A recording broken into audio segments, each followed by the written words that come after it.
예, 태영호 TV 시청자 여러분 안녕하십니까? 오늘은 대단히 귀하고 또 소중한 분을 한 분 모셔왔습니다. 오세훈 후보님을 모셔왔는데 오늘 정말 바쁘신 시간 속에서도 여러분들 위해서 이 시간을 내셨는데 우리 모두 오세훈 후보님 박수로서 열렬히 환영합시다. 예. 고맙습니다. 예. 고맙습니다. 예. 태영호 TV 시청자 여러분들께 간단히 한마디 좀 말씀 부탁드립니다. 예, 반갑습니다. 시청자 여러분, 오세훈 후보입니다.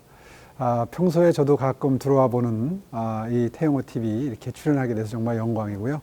사실은 태영호 의원님 되시기 전부터 제가 그 책을 읽고 너무 감명을 받아서 실제로 연락드리고 이렇게 서로 소통도 하고 만나 뵙고 제가 그 책 여기저기 제가 강연 다니면서 많이 선전도 하고 팔았습니다. 정말 그 책 한번 읽으면 이 김정은 정권의 이 본질, 북한 정권의 본질부터 시작해서 우리의 안보관 이런 게 아주 확고부동하게 자리 잡을 수 있다는 생각 때문에 제가 많이 광고를 하고 다녔는데요. 아마 우리 시청자 여러분도 저하고 생각이 같으실 거라고 생각하고요. 우리 태영호 의원님 의정활동 정말 열심히 하시는 거 보면서 늘 응원하고 있습니다. 예. 여러분 반갑습니다. 예. 네. 사실 저 후보자님께서는 제가 대한민국에 오신 다음에 저를 여러 번 식당에 초청해서 고급 프랑스 보르도 와인도 사드시고 그래서 지금 지난 기간 이제 아주 친분을 이제 두텁게 하셨는데 최근 후보자님께서 후보 서울시장 선거에 나오신 다음에 제가 부지런히 매일 뉴스람 또 그다음에 유튜브람 통해서 잘 봤는데 특히 최근에 후보자님께서 시장이랑 가시면서 주민들이가 목소리를 들을 수 있는 곳이면 어디든 다 가겠습니다. 이런 그런 슬로건도 대단히 마음에 와닿아 있고 또 얼마 전에 또 베이비 박스 거기도 가시더라고요. 이틀 전에. 예. 그거 보면서 진짜 최근에 특히 이 어린이 학대 이런 문제가 우리 사회적 큰 이런 이슈로 떠오르고 있는데 후보자님께서 그걸 가서 그런 데도 다 방문을 하시는 걸 보고 저도 많이 느꼈는데 오늘 후보자님께서 나오셔서 좀 오세훈의 복지 철학 이런 거에 대해서 좀 한 말씀 부탁드립니다.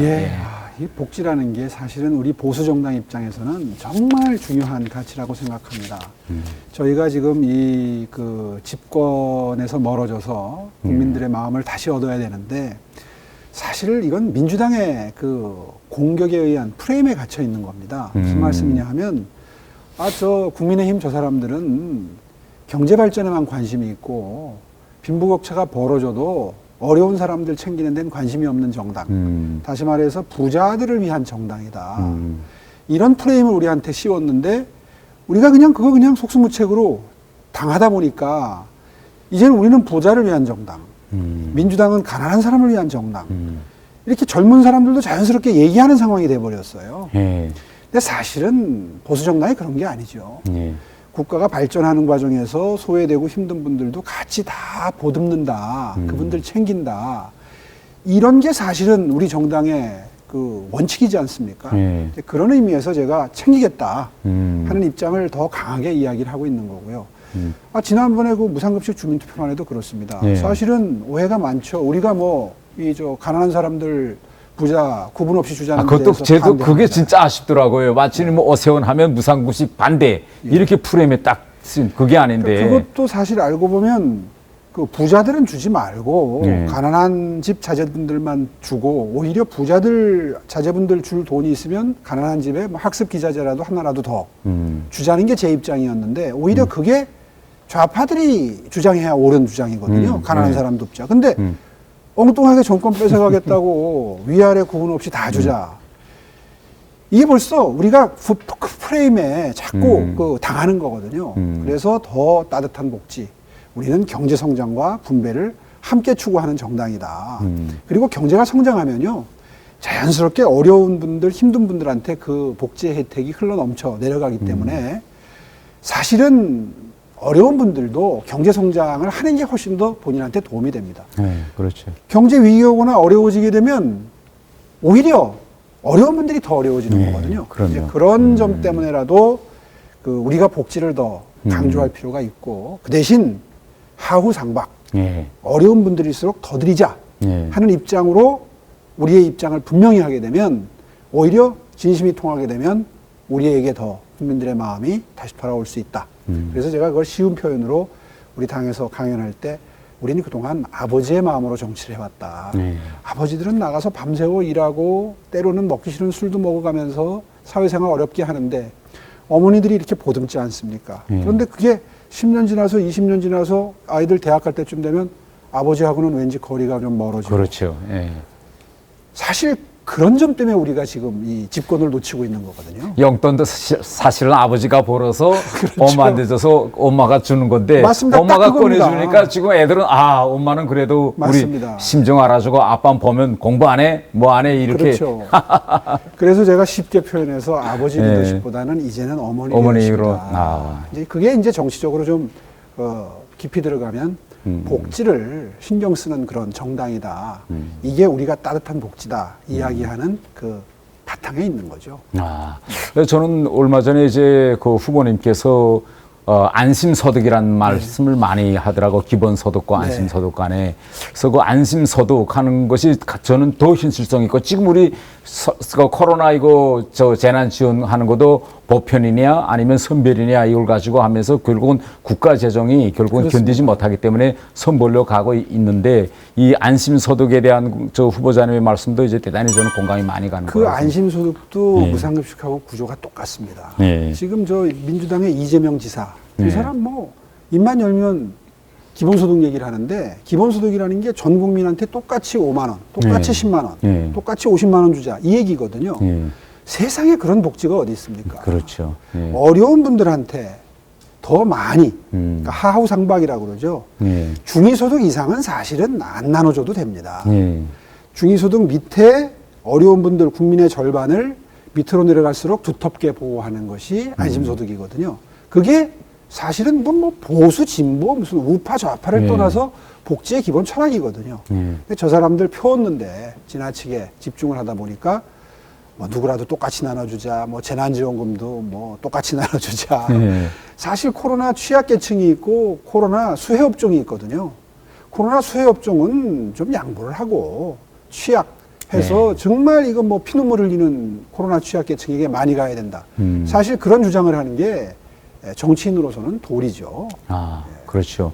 그 지금 제가 강남 갑 그 지역구원인데 우리 강남 쪽에 가면 오세훈 시장 하면 척 떠오르는 그 생각이 주택 문제 해결, 부동산. 이거 그때 뉴타운도 해서 정말 주택도 많이 풀고 가다가 그 이후에 지난 10년 동안에 뉴타운 사업을 다 중지하고 이렇게 안 하니까 결국은 주택 가격이 오르고 또 여기에 대해서 그렇습니다. 동반 상승한 게 정부세고 그래서 보면 그 지난번에도 이제 정론관에 와서 이 주택 해결 문제와 관련한 구체적인 계획을 이제 딱 그 PPT 도표를 놓고 이제 그 말씀하신 걸 제가 들었는데 주택 문제와 관련해서 많은 분들은 후보자님의 주택은 많은 경우 현실 가능한 이런 걸로 많이 말씀들 하시더라고요. 그래서 구체적으로 좀 한 말씀 부탁드립니다. 뭐 짧게 설명드리면 그런 겁니다. 지금 뭐 안철수 후보 같은 경우에는 뭐 본인이 5년 동안 한다는 걸 전제로 해서 74만 6천 가구를 공급하겠다. 예를 들면 이런 말씀을 하시는데 서울에 지금 380만 호가 있습니다. 그러니까 해방 이후에 지금 380만 호를 지어서 살고 있는 서울에 5년짜리 시장, 정확하게 얘기하면 1년짜리 시장이 74만 6천 가구를 공급하겠다 그러면 주택 전문가 아닌 분이 들어도 뭔가 이게 균형이 안 맞는다는 걸 느끼실 겁니다. 무슨 말씀을 드리고 싶으냐 하면 전 사실은 그래서 목표치를 36만 가구로 정했습니다. 실제로 5년 동안 36만 가구 공급하기도 쉽지 않아요. 5년 동안에. 그럼요. 지금 있는 집의 10분의 1을 5년 동안 공급하겠다는 건데 쉽겠습니까? 그렇죠. 그러니까 그런 숫자에 넘어가시면 안 되고요. 문제는 목표로 그렇게 따지면 뭐 100만 가구 한다고. 뭐. 큰 소리 한번 쳐놓고 보는 거죠. 그렇죠. 그러니까 저는 방법론을 말씀을 주로 많이 드립니다. 시장이 돼서 시의회가 또 압도적으로 민주당이 많고 그리고 중앙정부도 민주당인 상황에서 또 철학이 달라요. 이분들은 무조건 다 공공이 주도하는 재건축 재개발을 해야 된다고 그러는데 아마 일반인들은 그 차이를 잘 모르십니다. 시장의 힘으로 돈을 벌고 싶어 하는 토지 건물주와 건축 회사, 건설 회사들의 힘으로 돈을 벌기 위해서 열심히 일하다 보면 주택이 공급이 되는 게 자연스러운 현상입니다. 그렇게 해야 최대한 빨리 공급이 돼요. 그런데 지금 이 문재인 정부가 아직도 착각을 하고 있는 것이 이번에 내놓은 이사 대책이라는 이사대책. 게 예. 민간에서 주도하는 재건축 재개발 다 그만두고 결국 또 공공으로 또 가져가겠다. 그렇죠. 우리 공공에서 하는 트랙으로 옮겨오면 예. 그러면 그때부터 뭐 초과이익 환수도 없애주고 뭔가 인센티브를 줘서 뭔가 집을 나눠주는 대신에 용적률 완화해서 늘어나는 부분의 일정 부분을 공공 임대로 쓰겠다. 그게 요지입니다. 요지. 근데 한번 생각해 보십시오. 민간에서 계속 지금 진행되고 있는 것들을 이쪽으로 트랙을 옮기려면 옮기는 거에서 상당한 이익이 생겨야 사람이라는 그렇죠. 게 옮기고 싶은 욕구가 생기는 건데 지금처럼 여긴 틀어막아 놓고 이쪽으로 옮기지 않으면 혜택을 안 준다고 하면 이제 이 문재인 정부 1년 남았습니다. 집권 말기에 내놓은 이 안에 대해서 신뢰가 가가지고 일로 옮겨왔다가 만약에 정권 바뀌어서 안 되면 어떡하나 하는 생각 할 거 아닙니까? 그렇죠. 당연히 일반 시민들 특히 재건축 재개발 조합원들은 아유 한 1년 기다려 보지 뭐 기왕 늦은 거 아마 그렇게 될 가능성이 높고요. 그렇게 되면 이번에 2월 4일 날 발표한 공공 주도의 이 재건축 재개발 사업에 대한 정부안은 또다시 한 1년 정도 주택 공급을 늦추는 역효과밖에는 낼 게 없다. 많은 전문가들이 그렇게 보시는 거거든요. 이제 그래서 제가 힘줘서 얘기하는 건 민간이 하는 거 제발 냅둬라. 그대로 놔두면 된다 그냥. 그러면 지난 10년 동안 한 25만 가구가 공급이 됐습니다. 그러면 지금 이런 일이 안 생겼죠. 이런 주택시장 대참사가 근본이 서울시의 이 박원순 시장의 재개발 재건축 적대 정책으로부터 시작이 된 겁니다. 어쨌거나 그 책임을 이제 고스란히 그 정책을 만들었던 사람들이 지금 정부에 그대로 중앙정부로 들어가가지고 지금 변창흠 장관 같은 사람도 옛날에 이렇게 주택 공급을 막았던 사람이 들어가서 또 공급한다고 저렇게 그 목청을 높이고 있는 겁니다. 그게 참 코미디 같은 일이 벌어지고 있는 거고요. 그래서 제가 시장이 되면 다른 사람들처럼 목표치를 강조하는 게 아니라 서울시 행정을 해봤으니 어떻게 하면 빨리 주택 공급해서 돈 벌겠다는 사람들의 마음을 움직이느냐. 이게 자유시장 경제 질서의 자연스러운 흐름만 이용해도 된다는 거예요. 그래서 예를 들면 서울시에는 주택국과 도시계획국이 있습니다. 주택국은 주택을 공급하는 곳이고요. 도시계획국은 뭐 도시 경관 규제라든지 뭐 남산이 보여야 된다, 북한산이 보여야 된다, 한강이 보여야 된다. 뭐 여기에는 너무 복잡하니까 좀 뭐 덜 지어라 이런 일을 하는 곳이거든요. 그래서 한시적으로 이 두 부서를 통폐합해서 일사불란하게 공무원들이 그 주택을 공급할 수 있도록 그 분위기를 조성하면 그렇죠. 그렇게 되면 인허가 기간을 예를 들어 3개월 하던 걸 일주일로 짧게 한다든가 이렇게 해서 빨리 돌아가도록 하겠다. 또 서울시내 전체에 고르게 분포한 2종 일반 주거지역 좀 어렵습니다. 거기에 7층 높이 규제라는 게 있어요. 그렇죠. 7층으로 규제를 하면 경제성이 안 생겨서 한마디로 돈을 못 벌기 때문에 부수지 않고 안 짓습니다. 그러니까 그 7층 높이 규제는 시장 권한으로 풀 수 있습니다. 그런 걸 이제 우리 강남에도 그게 대단히 많거든요. 그렇죠. 그 규제 때문에. 그래서 길 옆에서 보면 진짜 조금만 영종률하고 충거제만 풀어줘도 정말 강남을 강남답게 서울을 서울답게 할 수 있는 데가 진짜 많은데. 맞습니다. 이제 그런 거를 그 시의회 동의 없이 할 수 있는 일들이 있는데 그런 것들을 찾아내서 서울시내 곳곳에 지금 지구 단위 계획을 한답시고 몇 년씩 묶어놓은 곳들이 꽤 있습니다.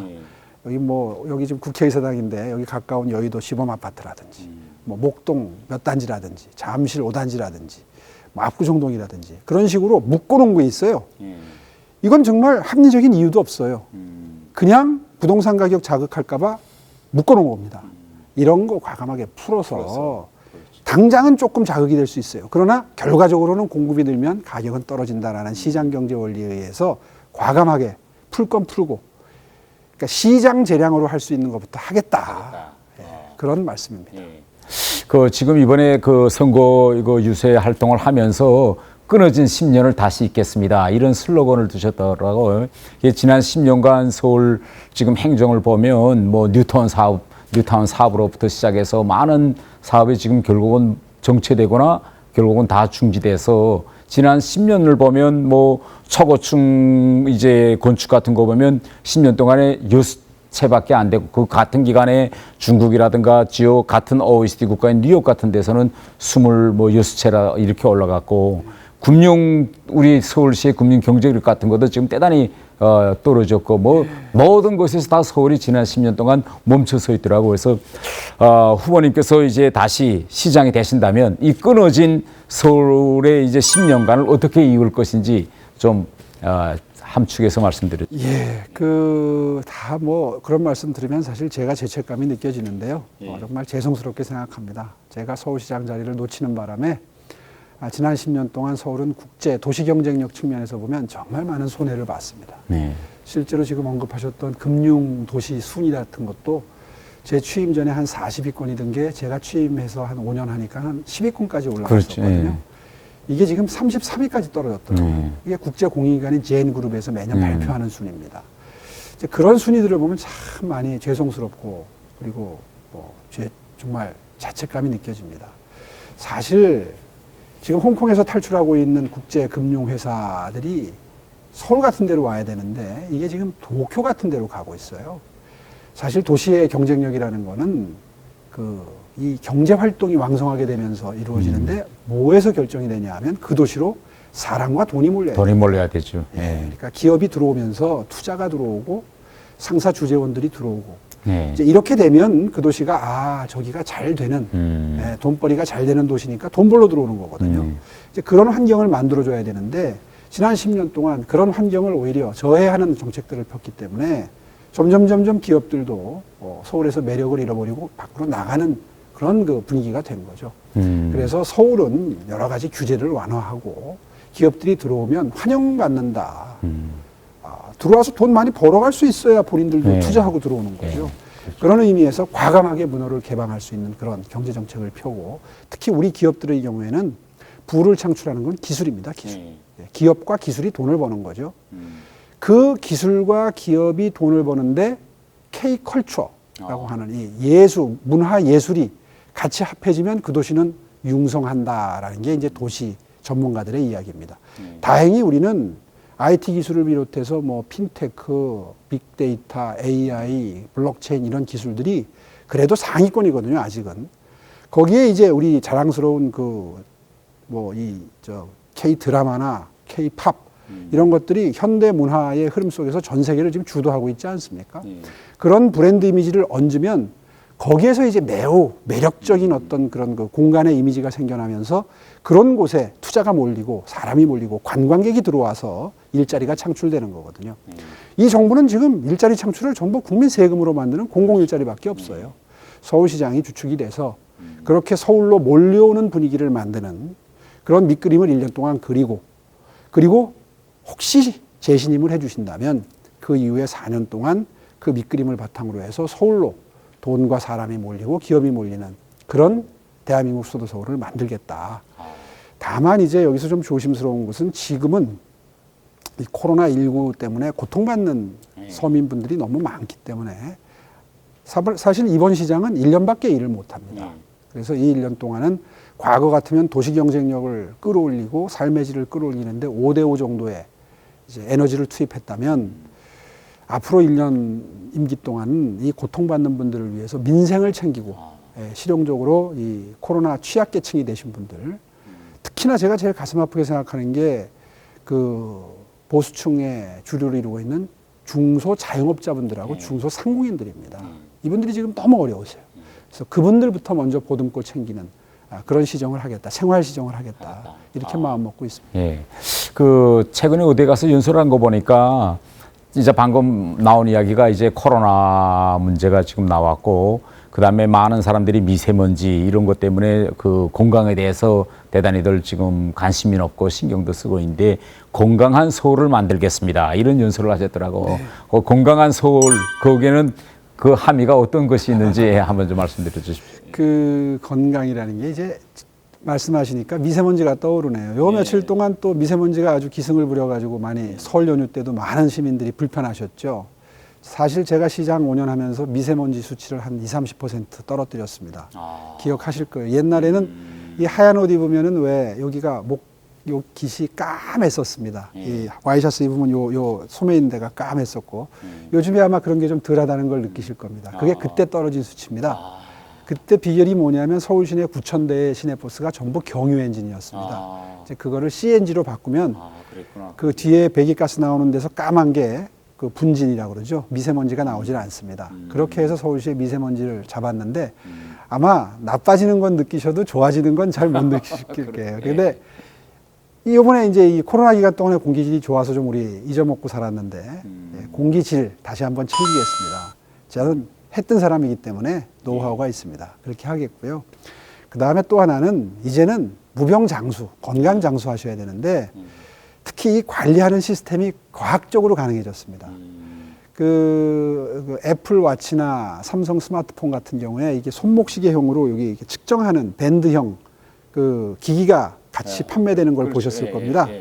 예, 싱가포르에는 인구가 600만인데요. 600만 전원에게 이 애플에서 나온 그 스마트워치를 다 채워줬습니다. 이걸 왜 채워줬냐면 이제 작년 9월부터 이 정책을 시행 중인데요. 하루에 몇 보를 걷느냐, 뭐 뛰느냐, 그다음에 뭐 숙면을 취하느냐부터 맥박수, 혈압, 뭐 심지어는 당 수치까지 만성 질환 있는 분들한테 아주 건강 관리하는데 좋죠. 지금은 병원에 한 3개월에 한 번씩 약 타러 가시잖아요. 가면은 뭐 이 피검사 새로 해가지고 다 검사해서 건강 상태가 좋아지셨습니다. 운동을 안 하셨군요. 뭐 아는데 이걸 하나씩 다 차고 있으면 그냥 의사가 딱 컴퓨터에 뜨는 걸 보면 아, 그동안 운동 열심히 안 하셨군요. 음식 조심 안 하셨군요. 아이고, 건강관리 잘 하셨군요. 알 수 있습니다. 네, 그래서 그러니까 모든 사람 하나씩 다 주는 겁니까? 그렇죠. 국회의원한테도요. 그렇죠. 전 국민, 그러니까 원하시는 분들. 원하시는 분들. 이게 사생활 보호 문제가 있기 때문에 여기서 이제 다 위치 정보가 노출이 될 수 있으니까 원하시는 분들에 한해서 다 하나씩 채워드리는데 이제 어르신부터 시작해서 이제 원하는 분들은 다. 이거 해보니까 예산이 그리 많이 들지 않습니다. 특히 스마트폰 갖고 있는 분은 여기에 밴드형 하나씩 채워드리면 그 클라우드라 그래요. 그 블루투스 기능에 의해서 클라우드로 다 건강 정보가 전송이 됩니다. 다 연동이 돼서. 네, 그래서 의사 선생님이 벌써 딱 앉으면 건강 상태, 어떻게 체력 관리하는 것까지 다 알 수 있는. 그래서 온 서울 시민의 건강을 관리해드리겠다. 싱가포르는 하는데 왜 우리는 못하냐? 그래서 건강한 서울이었군요. 예, 그렇습니다. 저 후보님께서는 대학에서 이제 청년들을 이제 가르쳐서 네, 최근까지 대학에서 강의했습니다. 네. 청년들이 그 후보님께 가지고 있는 기대가 대단히 큰 것 같습니다. 얼마 전에 이제 5만 명 서울시 5만 명 청년들에게 10개월간 20만 원 이제 월세 지급 뭐 이런 공약도 발표했는데 청년들이 지금 그 가지고 있는 이런 사회적인 그런 문제 또 그들의 꿈을 실현해 주기 위해서 어떤 걸 해 주실 수 있겠는지. 예, 사실은 청년들이 가장 관심이 있는 건 현금 지급형 복지보다도 취업하는 거죠. 예. 역대 청년 실업률이 지금 제일 안 좋습니다. 그래서 사실은 현금 지급보다도 취업할 수 있는 방법을 알려주는데 최근에 가장 취직이 잘 되는 게 최첨단 과학기술로 무장한 인력입니다. 근데 대학 교육하고 이게 그 취업 현장이 따로 놀기 때문에 회사에서 원하는 인재상과 대학에서 배출하는 인재상이 좀 달라요.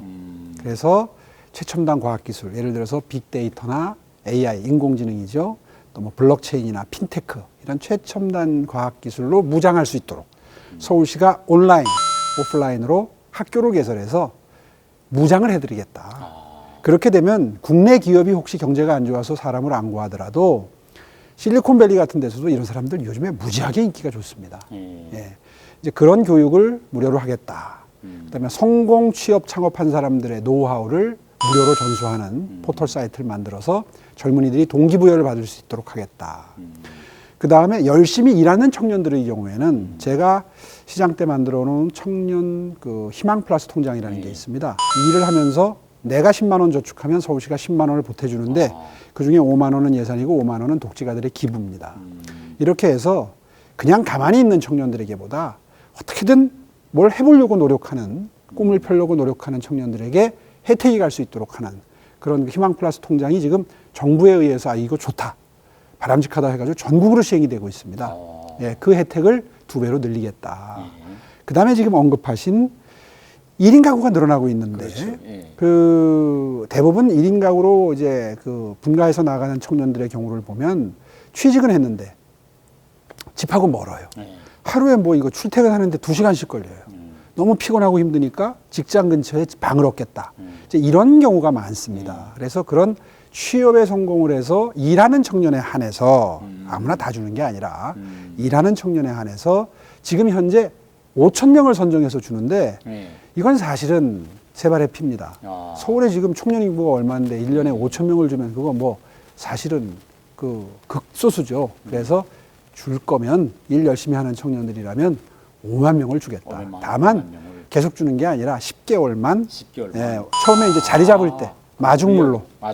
예, 마중물로 처음에 그 기틀을 잡을 때는 항상 경제적으로 힘들지 않습니까? 그래서 10개월 동안 월 20만 원씩 보조해서 취업해가지고 직장 근처에서 생활하는 사람들 그 교통 때문에 너무 고통받지 않고 회사 근처에서 일 열심히 배우고 또 그게 바탕이 돼야 이제 날개를 펴서 그 다음 단계 더 좋은 직장 갈 수 있는 거 아니겠습니까? 그러니까 제 복지 철학은 뭐 이재명 지사나 이런 분들이 하고 있는 것처럼 뭐 청년들한테 1인당 뭐 5만 원씩 나눠준다, 10만 원씩 나눠준다 이거하고는 완전히 다릅니다. 그러니까 일 열심히 하는 사람들은 더 큰 혜택이 간다. 그러니까 필요한 것에 더 많은 복지다. 뭐 이런 개념이네요. 예. 그 지금 많은 분들이 서울시장 후보로 나섰는데 후보님께서 다른 후보들과 차별화된 이건 나만의 장점이다 이렇게 자신 있게 말할 수 있는 그런 장점은 어떤 거라고 생각하시는지요? 예. 다른 후보들 다 훌륭하지요. 네. 뭐 나경원 후보 정말 경력도 많이 쌓았고 국사에 대해서 고민을 많이 했으니까 얼마나 자질이 갖춰졌겠습니까? 또 조은희 후보 서초구청장 하면서 정말 뭐 일 잘했어요. 제가 보니까 이번에 공약도 제일 튼튼하더라고요. 오신환 후보 또 뭐 원내대표까지 했습니다. 재선하면서. 그래서 다들 자질은 훌륭하지만 굳이 제가 더 조금 나은 점이 있다면 외람되지만 경험이 아니겠는가. 더군다나 이번 선거가 4년 임기의 정상적인 그 임기의 시장이라면 뭐 한 6개월, 1년 정도 워밍업 하면서 그 기초도 좀 그 튼튼하게 익히고 파악도 하고 해서 뭐 중장기적으로 할 수 있는 사업도 하고 이렇게 하면 되는데 이번 임기는 불행하게도 그렇죠. 보궐선거로 1년짜리입니다.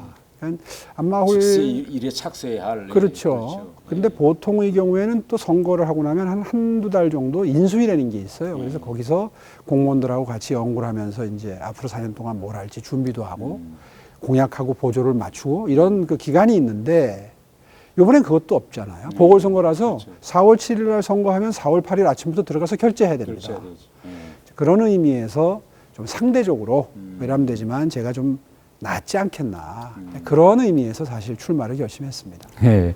후보님 하면 일반적으로 알려진 대명사가 젠틀함 이런 걸로 제가 알고 있는데요. 혹시 그 후보님께서 그렇게 이제 주민들에게 젠틀하게 또 이제 잘 청년들과 잘 소통도 하시고 이런 그런 특별한 비결이라는 걸 이 비결이 있을까요? 사실은 지난 10년 동안 이제 현실 정치, 현장 정치, 국회에서 떠나 있으면서 계속해서 대학에서 강의를 했습니다.